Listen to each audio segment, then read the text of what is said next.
오늘 이제 열왕기하 22장에 있는 이 말씀을 통하여서 요시야의 신앙에 대해서 살펴보도록 하겠습니다. 제목을 한번 따라서 한번 보세요. 요시야의 신앙. 예, 누구의 신앙이라고요? 요시야의 신앙입니다.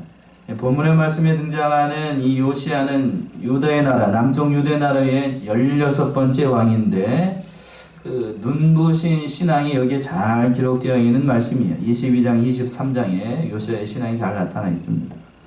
참으로 요시야가 어린 나이에 왕이 됐어요. 본문에 좀 이따 나오게 되는데 8살에 왕이 됐습니다. 몇 살에 왕이 됐다고요? 8살에 왕이 돼가지고 31년 동안 남쪽 유다를 다스렸던 이스라엘의 마지막 불꽃과 같은 선한 왕이었습니다. 오늘은 이 요시야의 신앙에 대해서 살펴보도록 하겠습니다. 대지의 말씀을 두 개로 나눠서 살펴볼 수가 있겠는데 1절과 2절은 요시야의 그 눈부신 신앙에 대해서, 그리고 3절에서부터 마지막 20절까지는 요시야가 그 신앙을 바탕으로 선행한 것, 통치한 것에 대해서 나와 있습니다. 첫 번째는 요시야의 신앙이 나와 잘 드러나는데 먼저 1절 한번 읽어보세요. 1절. 요시야가 위에 나아갈 때 나이 8세라 예루살렘에서 31년을 치리하니라. 그 모친의 이름은 여디다라. 보스가 아다야의 딸이더라. 예. 1절 시작을 할 때 요시야가 위에 나아갈 때 나이 몇 살? 8세. 8살이었습니다. 요시야는 아버지 암몬의 뒤를 이어가지고 이스라엘의 16대 왕이 되었습니다. 요시야라는 그 이름의 뜻은 여호와께서 기초를 놓는다라는 뜻이에요. 그러니까 굉장히 이름이 좋아요. 여호와께서 기초를 놓는다. 근데 이때의 나이가 8살이었습니다. 8살이면 우리 나이로 8살이면 뭐 하는 나이죠? 초등학교 들어가는 나이예요. 지금은 그렇지 않지만 저희가 초등학교 들어갈 때는 여기다 이름표 붙이고 또 하나 붙인 게 뭐 있었죠? 다들 붙인 경험 있으신가 봐요. 손수건 왜 붙였을까요? 코들 많이 흘리셨나 보네. 그럴 나이에 지금 요시야는 뭐가 됐어요?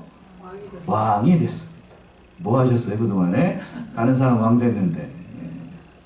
이렇게 어린 나이 요시야가 왕이 됐는데, 왕이 된 이유가 좋은 이유가 아니었어요. 그 아버지가 아몬이라는 왕인데, 아몬이 왕이 돼가지고 2년 만에 부하들에 의해서 어떻게 됐냐면 살해됐어요. 살해돼가지고 죽었기 때문에 어린 나이에 왕이 됐습니다. 그 말씀이 21장 19절에 나오네요. 19절 한번 보세요. 아몬이 위에 나아갈 때 나이 22세라 예루살렘에서 2년을 치리하니라. 그 모친의 이름은 루슬레멧이라. 룹바 하루스의 딸이더라. 네, 그 다음에 23절 보세요. 23절. 그 신복들이 반역하여 왕을 궁중에서 죽임에. 예, 이렇게 됐어요. 2년 만에 그 신복들에 의해서 살해됐습니다. 그러니까 요시야가 아주 어린 나이 8살에 왕이 된 거예요. 8살에. 참. 비록 그러나 요시야가 8살에 왕이 되었지만 조상 다윗의 길로 행해서 하나님의 보시기에 정직하게 행한 아주 선한 왕이었습니다. 제가 개인적으로 참 이스라엘의 역대 왕들이, 남쪽에 있는 왕들이 20명인데 그 20명 가운데 가장 아픈 손가락이 누구? 요시야의 아픈 손가락.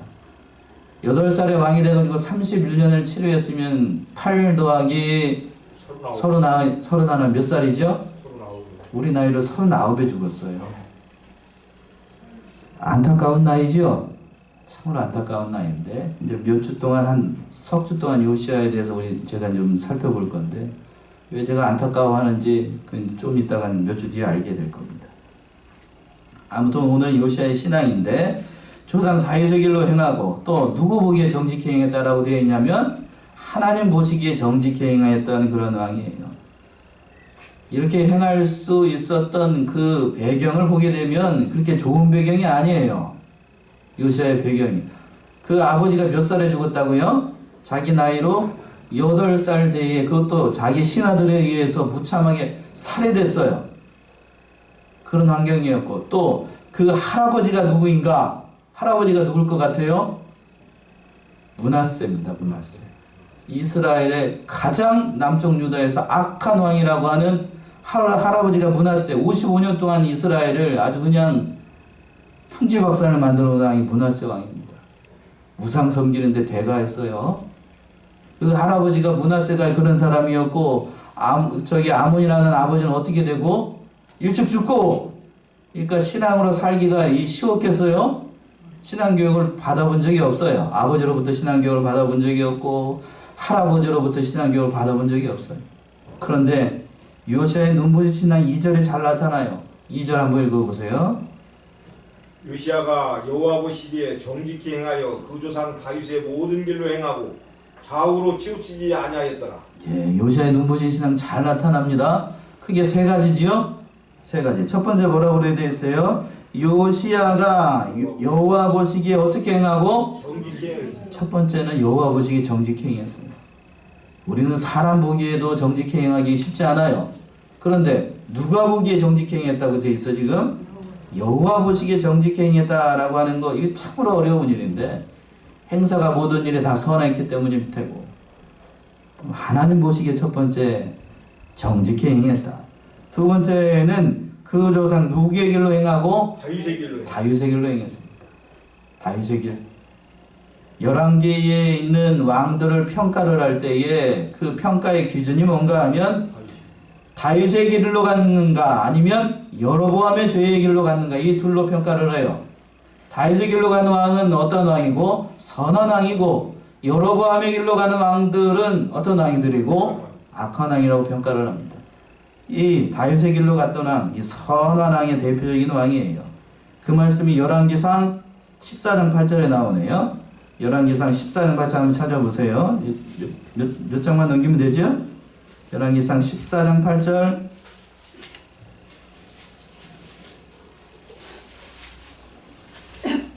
나라를 다윗의 집에서 찢어내어 내게 주었거늘 너는 내 종 다윗이 나의 명령을 지켜 전심으로 나를 쫓으며 나 보기에 정직한 일만 행하였음과 같지 아니하고. 예, 여러분 책망할 때 하나님께서 하신 말씀인데, 다윗의 길은 전심으로 누구를 쫓아가는 것? 하나님을 쫓아가는 거예요. 하나님. 다윗이 하나님을 쫓아갔던 것처럼 그렇게 따라갔어요.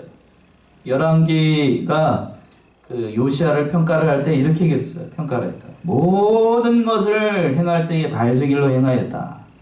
이렇게 평가를 받았던 왕은 이스라엘의 남쪽 유다의 20명의 왕들 중에서 3명밖에 없습니다. 열왕기가 평가를 하는 것. 첫 번째가 아사 왕이고, 두 번째는 그 징조 할아버지인 히스기야. 그 다음에 지금 여기 본문에 등장하는 요시아예요. 요시아. 이 3명의 왕들밖에 이렇게 평가를 하지 않았어요. 그리고 마지막으로는 이 요시아의 눈부신 신앙이 2절 맨 끝에 나와 있는 것처럼 어디로 치우치지 않았어요? 자로나우로 치우치지 않는 아주 선한 왕이었습니다. 자로나우로 치우치지 않았다는 것은 하나님의 말씀은 더하거나 또는 보태거나 또는 감하지 않았다라는 거예요. 하나님께서 여호수아에게 말씀하셨지요. 좌우로 치우치지 않고 하나님 말씀에 순종하게 되면 형통의 복을 약속을 하셨어요. 여러분이 좋아하는 그 형통의 복, 여호수아에게 약속하셨다고요. 그 말씀이 여호수아 1장 7절에 나오죠. 제가 좋아하는 구절을 찾아봅시다. 여호수아 1장 7절 찾아보셔요. 여호수아 1장 7절.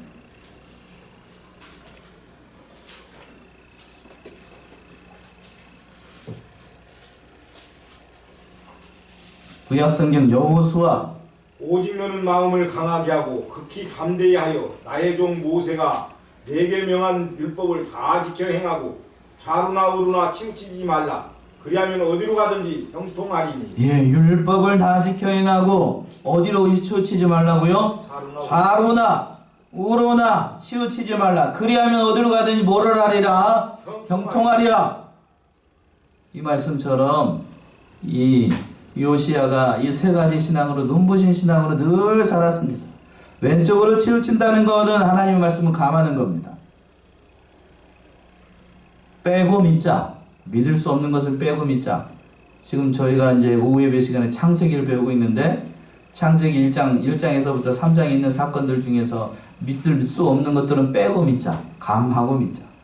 인간의 이성으로 도저히 이해할 수 없는 것들 빼고 믿자. 자유주의 신학, 요즘 난 신신학 이런 유행하던 그런 신학들을 얘기를 하는 거고.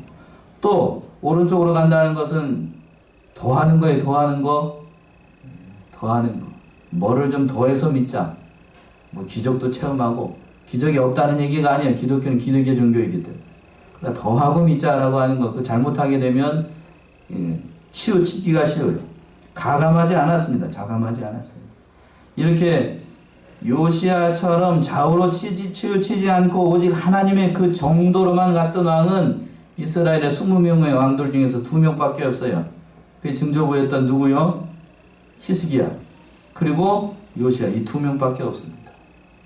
다윗 이 2명밖에 없었어요. 그 많은 왕들 중에. 그 정도로 희귀했습니다. 희귀. 근데 중요한 건 뭐냐? 요시야는 그때 나이가 몇 살이었다고요? 8살. 8살이면은 한글, 우리 식으로 얘기하면 저는 한글 다 못 배우고 갔어요. 초등학교 갔어요. 그래서 앞에서 물어보는데 아직도 기억이 나요. 세자였었거든요. 이게 뭔 자냐고. 아버지라는 글자 있는 지금 생각해 보니까. 다른 건 다 아는데 그 아버지라는 게 맨 끝에 지자를 제가 배운 적이 없거든. 그러니까 그게 뭔지 모르니까요. 그러니까 지금도 기억이 나요. 그게 그때 아버지가 데리고 갔었거든. 아빠가. 아빠라는 말을 알아도 뭔 말은 모르죠. 그게 뭔 말인지 모르잖아. 어린 나이니까. 그래서 이제 그걸 몰랐는데 옆에 있던 아빠가 그래서 되게 미안했어요. 제가 어린 나이에 8살, 7살이죠. 7살 때. 요시야는 참 그때 왕이 돼가지고 이런 평가를 받습니다. 대단하죠? 대단해요. 대단한 왕이었습니다. 요시야가 이렇게 신앙적인 면에서 참 극찬을 받고 또 개인적인 저도 한 사람이기 때문에 목사인 저로부터도 가장 안타까운 마음이 드는 이러한 평가를 받는 왕이 될 수 있었던 것은 뭘까? 물론 성경에는 등장하지 않지만 여러 선지자의 도움이 많았던 것으로 보여요. 혼자니까요. 외톨백이잖아요. 혼자니까 그 옆에서 선지자들이 많이 요시야를 도왔던 것으로 보여요. 이때 당시 요시야를 도왔던 선지자들이 어떤 사람들이 있을까? 첫 번째는 니느웨의 멸망과 남유다를 구원할 것이라고 선포했던 나훔이라는 선지자가 그 옆에 있을 것으로 신학자들은 추정을 해요. 두 번째는 우상 숭배와 극심한 타락을 질투했던 곧 여호와의 날을 선포하였던 스바냐 선지자가 옆에 있었던 것으로 추정을 합니다. 또 열왕기의 저자라고 평가를 받고 있고 저도 그렇게 생각을 하고 있는 눈물의 선지자 누굴 것 같아요? 예레미야가 옆에 있었어요. 좀 이따 2주 뒤에 살펴보게 되겠지만 요시야가 39의 나이에 요절을 했을 때에 너무나도 안타까운 마음으로 애가까지 지어가지고 눈물을 많이 흘렸던 선지자가 누굴 것 같아요? 예레미야였어요. 이스라엘이 끝났구나 라고 생각을 해서 눈물 많이 흘렸던 선지자가 예레미야였습니다. 그리고 마지막으로 의인은 믿음으로 살리라 라고 역설하였던 누구죠? 구약의 선지자. 이게 로마서 아니고 하박국 선지자가 옆에 있었던 것으로 보여요. 그러니까 내노라는 선지자들이 누구 옆에 많이 있었어요? 요시야 옆에 많이 있었어요. 그렇기 때문에 어린 나이였지만 의지할 곳이 없으니까 누구를 의지하겠어요? 선지자는 누구를 의지했다는, 오늘날로 얘기하면 누구를 의지했다는 거예요? 목사를 옆에 두고서 의지했다는 거예요. 목사님의 말씀을. 그러니까 요시야가 그 어린 나이였지만 목사님의 말씀 잘 듣고 순종해 나가니까 하나님께서 길을 열어주셔요. 길을 열어주셔. 그러니까 이러한 개혁운동, 뒤에 가든지 요시야가 이렇게 눈부신 개혁운동을 할 수 있었던 것, 선한 통치를 할 수 있었던 것은 누구를 가까이 했기 때문에? 선지자들을 가까이 하고 하나님 말씀을 가까이 했기 때문에 그렇습니다. 그래서 그러한 눈부신 신앙으로 3절부터 보게 되면 20절까지 요시야가 어떠한 선한 일을 행하였는가를 잘 나타내보고 있어요. 여기도 잊어먹기 전에 한번 얘기해 봅시다. 요시야의 신앙 3가지였죠. 2절에서 뭐였어요? 첫 번째는 누구 보시기에 정직히 행하고 여호와 보시기에 정직히 행하고, 또 두 번째 누구의 길로 가고? 다윗의 길로 가고, 마지막으로 세 번째는요? 좌우로 치우치지 않았어요. 이러한 신앙을 가지고 요시아가 선행을 해, 통치를 합니다. 선하게 통치를 하는데 이 선행도 세 가지. 그 말씀이 첫 번째 3절에서부터 7절에 있는 것처럼 먼저 자기 집을 수리를 한 게 아니고 뭐를 수리를 했을 것 같아요? 성전을 수리를 합니다. 먼저 돈 벌게 되면 여러분들 뭐부터 사요? 교회 짓는 데 투자 안 해요?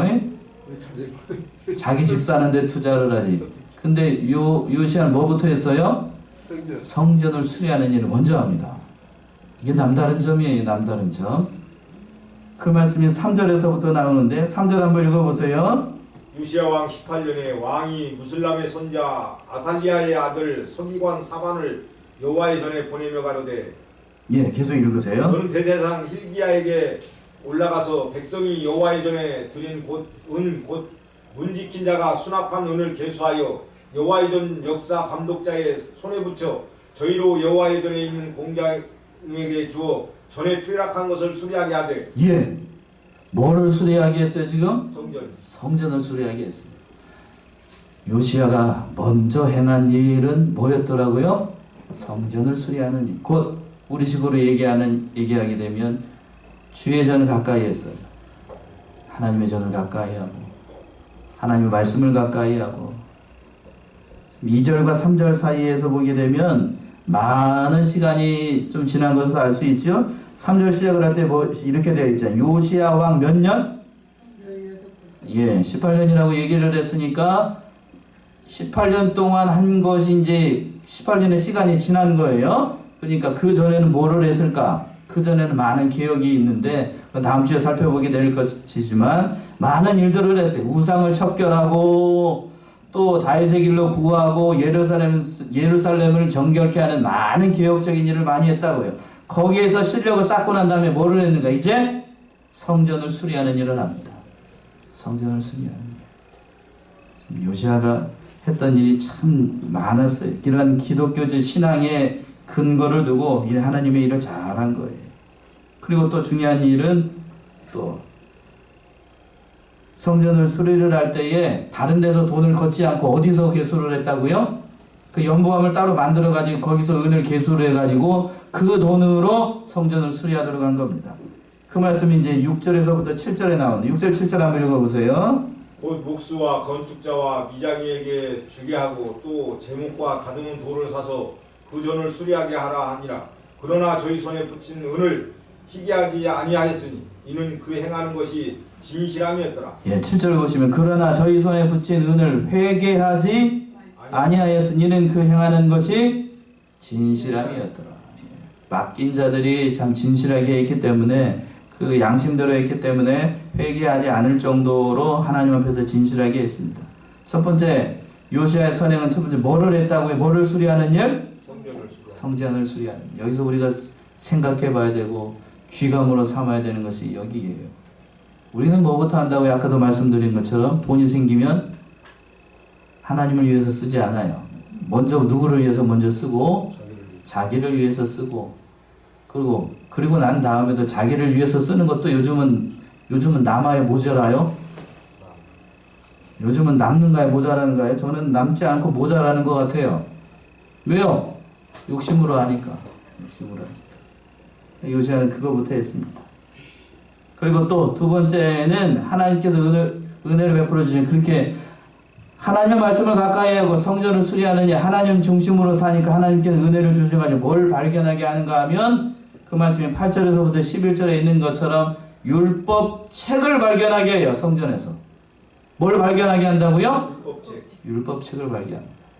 그 말씀이 8절에서부터 나옵니다. 8절 한번 읽어보세요. 8절. 대제사장 hil기야가 서기관 사반에게 이르되 내가 여호와의 전에서 율법책을 발견하노라 하고 그 책을 사반에게 주니 읽으니라. 예. 내가 여호와의 전에서 뭐를 발견했다고요? 율법책을 발견했어요. 뭐를 가까이 하니까요? 성전을 가까이 하고 하나님의 말씀을 가까이 하니까 하나님께서 은혜를 베풀어 주셔가지고 아마 꽁꽁 숨겨놨던 것 같아요. 대제사장들이 그의 아버지였던 아몬과 므낫세가 하나님을 믿는 사람이 아니었어요. 하나님을 섬기는 사람이 아니고 막 별 이상한 짓을 많이 했어요. 그렇게 하니까 제사장들이 그 두루마리로 된 그 성경, 그 율법 책을 다 태워버렸으니까, 므낫세라고 하는 왕은. 그러니까 그걸 다 안 데다 숨겨놓은 것 같아요. 꽁꽁 숨겨놨습니다. 청소를 하다가 성경을 수리하려고 보니까 한쪽 부퉁이에서 뭐가 발견이 돼요? 율법 책이 발견이 된 거예요. 하나님께서 은혜를 베풀어 주신 거예요. 그래서 그 율법의 말씀들을 읽기 시작을 합니다. 그 말씀이 9절에서부터 나와요. 9절에서부터 11절 한번 읽어보세요. 서기관 사반이 왕에게 돌아가서 복명하여 가로되 왕의 신복들이 전에 있던 돈을 쏟아 여호와의 전 역사 감독자의 손에 붙였나이다 하고, 또 왕에게 고하여 가로되 제사장 hil기야가 내게 책을 주더이다 하고 왕의 앞에서 읽음에 왕이 율법책의 말을 듣자 곧 그곳을 찢으니라. 예. 하나님의 말씀을 듣고 요시야가 한 행동은 뭐를 찢었냐 하면 뭐를 찢었어요? 자기의 옷을 찢었습니다. 깜짝 놀란 거예요. 왜 옷을 찢었을까? 전에는 하나님의 율법의 말씀들이 자기는 듣고 자라지 못했기 때문에 그 신명기 아마 두루마기 성경이라고 얘기하는 것을 보게 되면 아마 모세에게 오경을 얘기를 하는 것 같은데, 그 말씀 듣고 난 다음에 요시야가 깜짝 놀랐어요. 옷을 찢었다는 것은 회개를 상징을 하는 겁니다. 회개. 그 하나님의 말씀을 듣고 이 일을 어찌할 것인가, 하나님의 징벌이 우리에게 임하게 되는데 우리가 어떻게 해야 될 것인가 하는 마음으로, 자신의 마음을 찢는 심정으로 옷을 찢은 거예요. 구약성경 요엘 2장 13절에 이렇게 표현되어 있지요. 2장 13절 한번 읽어보세요. 요엘 2장 13절, 호세아 뒤에 있어요. 한번 찾아본 것 같은데, 호세아 뒤에 요엘 2장 13절.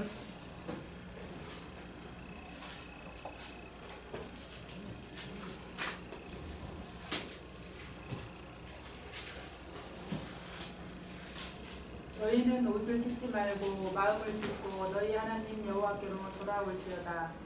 그는 은혜로우시며 자비로우시며 노하기를 더디하시며 인애가 크시사 뜻을 돌이켜 재앙을 내리지 아니하시나니. 예, 너희는 옷을 찢지 말고 뭐를 찢으라고 그랬어요? 마음을 찢고. 마음을 찢고. 요시야가 이렇게 옷을 찢는 건 결국 뭘 얘기를 하는 거냐면, 뭐를 찢는 거하고 똑같은 거냐면 지금 마음을 찢는 거하고 똑같아요. 회개의 마음인 겁니다. 회개하고, 왕이 솔선수범해서 먼저 하나님의 그 율법의 말씀에 순종하겠다, 그리고 회개하겠다, 조상이 지은 죄들 그 회개하겠다 하는 마음으로 요시야가 이렇게 한 겁니다. 참 이 엄청난 일들을 많이 저질렀어요. 율법의 말씀들을 전에는 요시야가 듣지 못했어요. 그 부친과 그 할아버지가 참 악한 왕들이었기 때문에. 그러니까 우리가 늘 가까이 해야 되는 것은, 이 말씀에서 우리가 살펴볼 수 있는 것은 뭐를 가까이 해야 회개할 수 있는 마음이 생긴다는 걸 알 수 있죠? 그래요. 말씀을 가까이 해야 됩니다. 제가 요즘은 화기를 잘 안 해가지고 벌써 10달이 지났습니다. 1년 동안에 성경을 몇 번 읽어보자고 얘기를 했죠? 적어도 한 번 이상. 많이들 읽으셨나요? 예. 예, 아빠 한 분, 김갑수 집사님만 자신있게 얘기를 하시고. 자랑을 좀 해야지, 공개적으로. 전에 한번 봄이철에 한번 신방을 갔더니, 제가 이제 그 준 성경책을 다 읽으셨어요. 그래갖고 얼마나 많이 읽었는지 책이 이렇게 생긴 게 아니고 이렇게 부풀어졌더라고요. 그렇게 읽으려면 어떻게 되지? 한두 분 갖고 그렇게 안 부풀어요. 많이 읽으셨던 것 같아요. 많이 읽으셔요. 그래야 하나님께서 그런 마음도 주십니다. 그리고 이제 세 번째, 마지막으로 어떠한 마음을 주셨냐면, 그 말씀을 들었으니까 하나님께 이것을 어떻게 하면 좋을 것인가 물어봤어요. 세 가지예요, 세 가지. 첫 번째, 요시야가 한 그 선한 일 세 가지는, 첫 번째는 뭐를 수리하는 일을 했다고요? 성전을 수리하고. 또 뭐를 가까이 했고? 하나님의 말씀을 가까이 하고. 마지막으로는 누구에게 물어봤어요?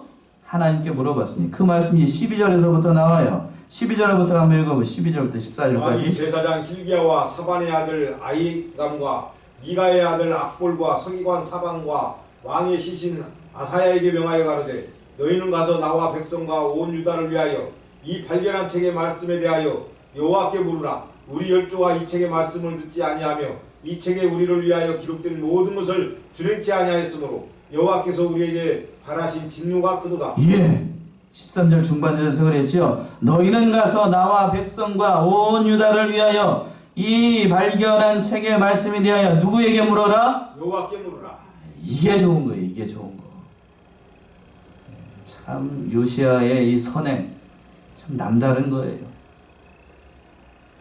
8살의 왕이 돼가지고 18년의 시간이 지나는 동안 이 요시야가 그 선한 일을 하고 또 그 중심이 변하지 않고 늘 하나님의 말씀을 가까이 하고 또 하나님께 물어봤어요. 어떻게 하면 좋겠습니까? 이 진노의 말씀을 저희가 어떻게 하면 되겠습니까? 하나님께서 길을 열어달라고 이렇게 물어본 거예요. 그리고 자기가 가장 신뢰하고 아끼는 신복들을 보내가지고 물어봤습니다. 누구에게 물어봤는가? 그 말씀이 이제 14절 이하에 나오는데 14절 한번 읽어보세요. 이에 제사장 hil기야와 또 아히감과 악볼과 사반과 아사야가 여선지 홀다에게로 나아가니 저는 하라스의 손자 디과의 아들 예복을 주관하는 살룸의 아내라 예루살렘 둘째 구역에 거하였더라. 저희가 더불어 말하며. 예. 여선지자 누구에게 물어봤어요? 훌다라고 하는 여선지자에게 물어봤습니다. 아마 가까이 있었던 여선지자가 훌다가 있었던 것 같아요. 그만큼 요시야 주변에는 남녀를 구분하지 않고 뭐가 많았다는 걸 알 수 있어요? 선지자들이 많았다는 거예요. 선지자들. 그러니까 아버지도 없고 의지할 대상이 누구밖에 없으니까요. 하나님밖에 없으니까 하나님의 말씀을 전해주는 누구를 가까이 했어요? 선지자들 가까이 했어요. 그러니까 선지자들 가까이 해야 돼요. 선지자들 가까이. 저는 잠시 말씀드린 것 같은데 제가 우리 교단에 온 거는 대학에 서울로 대학을 가고 난 다음에 자취를 시작하면서요. 그리고 이제 취업을 해가지고 그 교회를 떠나게 됐을 때 목사님께서 저를 불러가지고 하는 얘기가 그랬습니다. 이제 가게 되면 누구 옆에 가까이 해야 되는가? 목사님을 가까이 옆에 하래요. 그 말씀만 해주시더라고요. 맞나요? 틀리나요? 맞아요. 목사를 가까이 해야 돼요. 목사님을 가까이. 아버지처럼 따랐던 목사님입니다. 그런 목사를 가까이 해야 기도할 때도 기도를 많이 해줍니다. 저도 그런 것 같아요. 제가 목회를 해보니까 저를 가까이 하고 싫던지 좋던지 가까이 하고 하는 사람에게 눈을 감으면 목사도 사람인지라 떠오를까요? 안 떠오를까요? 안 떠오른다? 대답을 해보세요. 빨리 끝내야 되니까. 떠오릅니다. 그거예요. 그래야 복 받아요. 그래서 아부하라는 얘기가 아니고 이 요시야처럼 뭐 해야 된다고요? 가까이 해야 됩니다. 그게 복 받는 비결이에요. 복 받는 비결. 저한테 잘하는 얘기가 아니에요. 그런 얘기가 아니고 참 하나님을 가까이 하는 그 자세로 늘 가까이 해야 된다는 거예요. 그러니까 하나님께서 이 요시야의 이런 선행을 보고 큰 은혜를 베풀어 주셔요. 어떤 은혜를 베풀어 주시는가?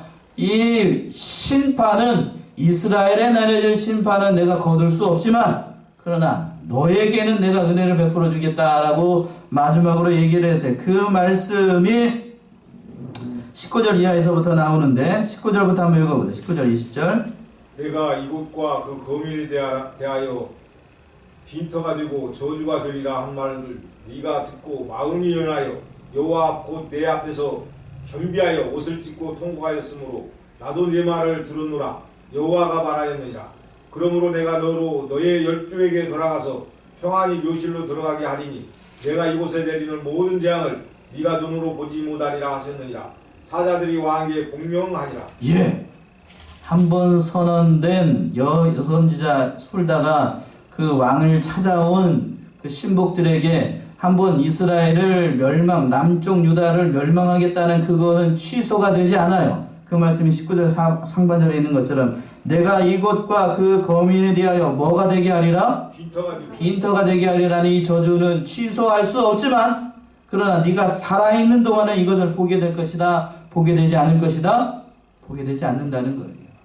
요시야가 살아있는 동안에는 너는 평안하게 살다가 평안하게 죽게 될 것이다 라고 얘기를 했어요.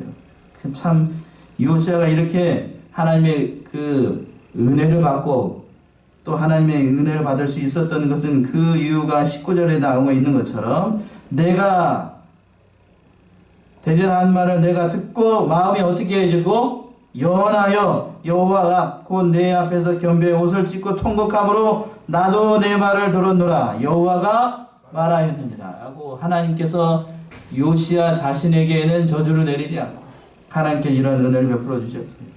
참 8살의 왕이 된 왕이 이러한 큰 은혜를 받았어요. 오늘 2가지를 말씀을 전했습니다. 첫 번째는 요시야의 신앙. 요시야의 신앙 3가지였습니다. 누구 보시기에 정직히 행하였다고요? 여호와 하나님 보시기에 정직히 행하고 또 누구의 길을 가고? 다윗의 길을 가고 마지막으로 3번째는 자로나오로나 치우치지 않았습니다. 이걸 바탕으로 요시야가 선행을 했어요. 선행한 것도 3가지였습니다. 첫 번째는 뭐를 수리를 했더라? 성전을 수리를 했습니다. 또 뭔 책을 가까이 발견하고? 율법책을 발견하고 율법책을 가까이 했어요. 그리고 마지막으로 3번째는 그걸 누구에게 물어봤어요? 하나님께 물어봤지요?